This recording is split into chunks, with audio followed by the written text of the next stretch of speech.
Hello students, welcome back to class 12 physical education crash course जिसमें हम सीखेंगे 10 days में 10 यूनिट्स और आज हम करने जा रहे हैं unit 5 sports and nutrition.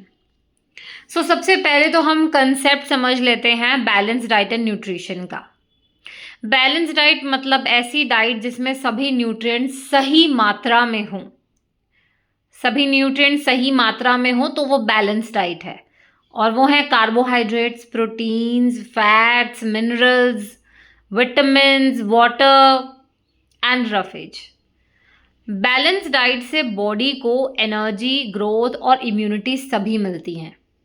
Generally एक हेल्दी बैलेंस डाइट का कॉम्पोजिशन होता है कार्बोहाइड्रेट्स हों 55 से 60% ऑफ टोटल कैलोरीज ताकि आप में एनर्जी बनी रहे।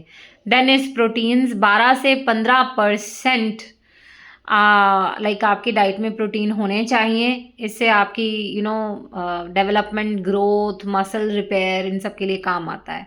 देन फैट्स 20 to 25% ताकि जो एनर्जी है वो रिजर्व्स उसके बन सके, ठीक है, एंड इंसुलेशन के लिए।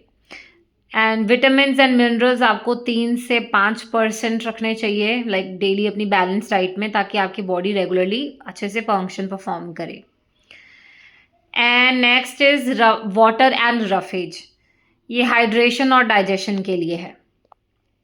मतलब सिंपल शब्दों में प्लेट में सब कुछ होना चाहिए पर बैलेंस के साथ। लाइक आधा हिस्सा कार्ब्स का हो, 1/4 फैट्स का और 1/4 प्रोटीन्स एंड माइक्रोन्यूट्रिएंट्स का, ठीक है। नेक्स्ट कॉन्सेप्ट है हमारा मैक्रो एंड माइक्रोन्यूट्रिएंट्स। मैक्रोन्यूट्रिएंट्स ज़्यादा मात्रा में हमें चाहिए होते हैं। ये मैक्रोन्यूट्रिएंट्स हैं कार्बोहाइड्रेट्स, प्रोटीन्स एंड फैट्स, ठीक है। कार्बोहाइड्रेट्स हमें मिल जाता है राइस, रोटी, ब्रेड, पोटैटोज से। प्रोटीन्स हमें मिलता है दाल, milk, paneer, soyabean and pulses से। फैट्स हमें मिल जाते हैं नट्स, ऑयल, घी एंड बटर से, ठीक है। Next is micronutrients. ये कम मात्रा में चाहिए लेकिन हमारी बॉडी को अच्छे से फंक्शन करने के लिए बहुत ही महत्वपूर्ण है।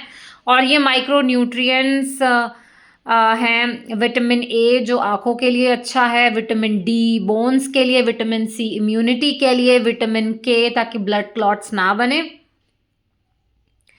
Then is minerals, iron blood के लिए, कैल्शियम बोन्स के लिए, आयोडीन थायराइड के लिए एंड जिंक हीलिंग के लिए।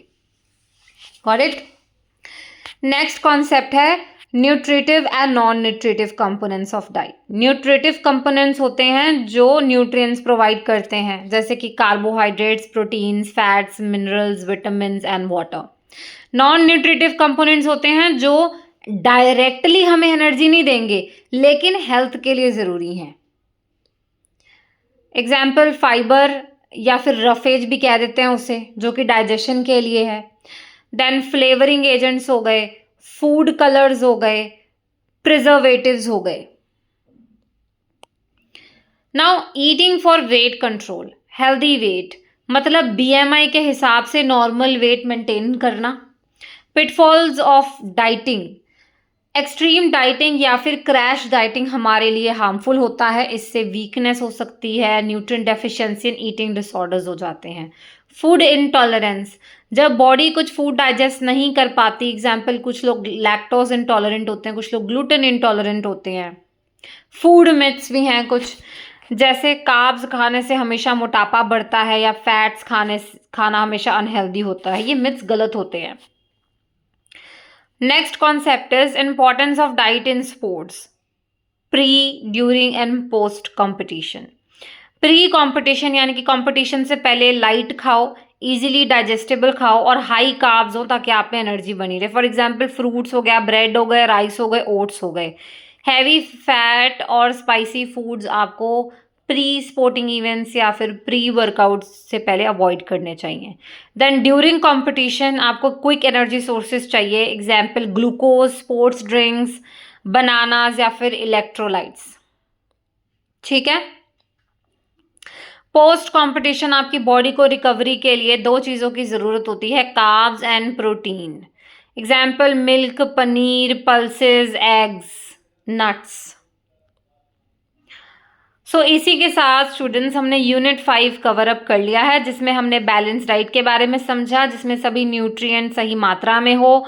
मैक्रो न्यूट्रिएंट्स के बारे में समझा, जिसमें कार्ब्स, प्रोटीन, फैट्स आ जाते हैं। माइक्रो के बारे में समझा, जिसमें विटामिन एंड मिनरल्स आ जाते हैं। Nutritive and non nutritive components आपको क्लियर रखने चाहिए। वेट कंट्रोल के लिए क्रैश डाइटिंग और मिथ से प्लीज़ बचो, और स्पोर्ट्स के लिए डाइट का टाइमिंग एंड क्या खाना है ये याद रखो। बस इतना याद रख लिया तो यूनिट 5 आपका अच्छे से क्लियर है।